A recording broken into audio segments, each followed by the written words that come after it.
I-delay lang ni Lord to, pero para sa akin talaga ito Korea. Wow, grabe inspiration. Dapat pag pumunta kayo rito, buo na ang loob nyo.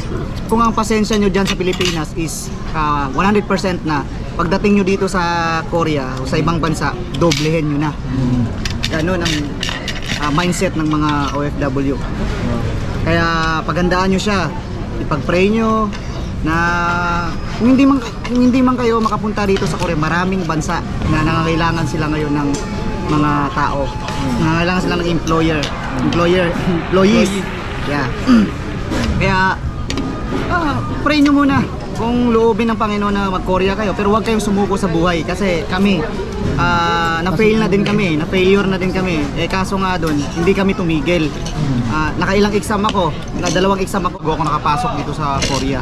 Hindi lang ako talaga na sumuko. Kaya salamat sa Panginoon na binigay niya sa amin to. Makapag-ipon at saka mag-for good na rin. Kaya sa mga iba ring nag-exam dito o dyan, kailangan nyo na talaga tiis. Mag-tiis kayo, tapos pag-pray nyo sa Panginoon na lulubin niya. Kung hindi man dito, meron talaga ang nilalaan ng Panginoon para sa inyo. Huwag lang kayong sumuko talaga sa buhay. Yun lang talaga ang pinaka-the best na. Huwag kayong sumuko. Basta lagi tayong manalangin sa Panginoon. Amen. Yun lang po mga ano bang tawag na ka-transformer Ngayon nasa transformer na kami. Kaya ka-transformer na yung tawag ko sa inyo. Bro, pang ilang exam mo ba ito, bro? Bago ka nakapasok sa Korea, Bro James? Sa awan ng Diyos, bro. Isang exam lang, grabe matalino to. Pero parang Koreano yung mukha, no? Tingnan niyo naman. Pero taon ako umabot, taon bago nakarating dito. Naghintay man pa kami ng... Oo, nga ba rin pala nanginintay mo, no? Last time bro, naghintay din ng isang Ikaw, isa exam lang ka lang din? Oo, syempre. Napakatalino pala nito. Bayayang pang noon. Oo. Ikaw, bro, pang ilang exam mo to? Dalawa. Uy, pareho pala tayo. Kumbira. Isa ako sa guys, KLT 16 top 1,000. Passing noon is 27. Sana lang sana 26 lang yung sa akin. Nabagsak ka sa una. Buti na lang hindi ka sumuko, bro. Ano bang naging inspirasyon mo? Bakit hindi ka sumuko? Sabi ko, i-delay lang ni Lord to, pero para sa akin talaga ito Korea. Wow, grabe inspiration ang sinabi mo ngayon. Itatag kita sa video ito. O bro Angel, ilang exam ka ba? Uy, yun, isa lang din ng exam, oh. Basta guys, tandaan nyo, pag nag-aaral kayo, madali, sobrang dali ng exam, pang grade 1 lang. Kaya mag-aaral kayo.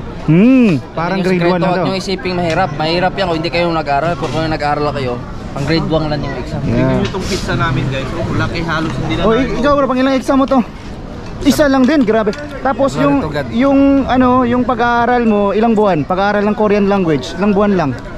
Oy, Di naman sa pagmamayabang guys, sa biyaya ng Panginoon, 1 month before ang exam 1 month lang nag-aaral ka, tapos exam ka agad, nakapasa ka agad. Hala, grabe ka pala, bro. Oo, malupit pala ito. Ako bro, isang taon ako nag-memorize ng alphabet bago ako nag-exam. Bago ka nag-exam. Ikaw bro, ilang buwan ka nag-aaral, bro? 1 bro. Ha? Dalawa kalahati. 2.5 months. 2.5 months. Naghintay ng 11 months. Bro, ikaw bro, dala sa bagsak mo, ilang taon o ilang buwan ka nag-aaral ng Korean? Self-study lang kasi ako, so dumating din sa point na magwa 1 year. 1 year, 1 year bago siya Tapos 2 years ako nag-antay. 2 years siya nag-antay, grabe mga Galing pagkapasa bago makapunta dito. Oh, grabe mga ka-transformer. Kaya Ako talaga guys. mamaya ka na. 2 years to guys si Brother Lawrence. Kaya Hindi sumuko. Hindi sumuko siya kaya Si Bro Angel, ilang buwan ka na bago ka nag-exam dito sa Korea? Nag-start ako mag-aaral guys, November 2019. Nag-exam ng March 2020. LT 17 PBT. Oh, grabe, 2 weeks napakadetalye yung exam. Yung 2 weeks pala, sa learning center, sa Korean Learning Center. After that, self-study na. Wow, after that, you know that? Yun Oo, kaya yan yung mga experience namin dito. Hindi madali yung pagpunta namin dito sa Korea. Kaya meron rin kami mga pinagdaanan, mga difficulties rin na bago namin na bago namin nalagpasan ng mga circumstances sa buhay. Kaya tuloy lang kung sino man yung nag-i-exam dyan, tuloy lang, laban lang. Kaya kung gusto nyo makakain ng pizza pizza na ano, yan. Ito guys, grabe. Mabubusog ka talaga sa ayaw. Malalaki na mga pizza nito dito. Ganda ng mga interviews natin, bro.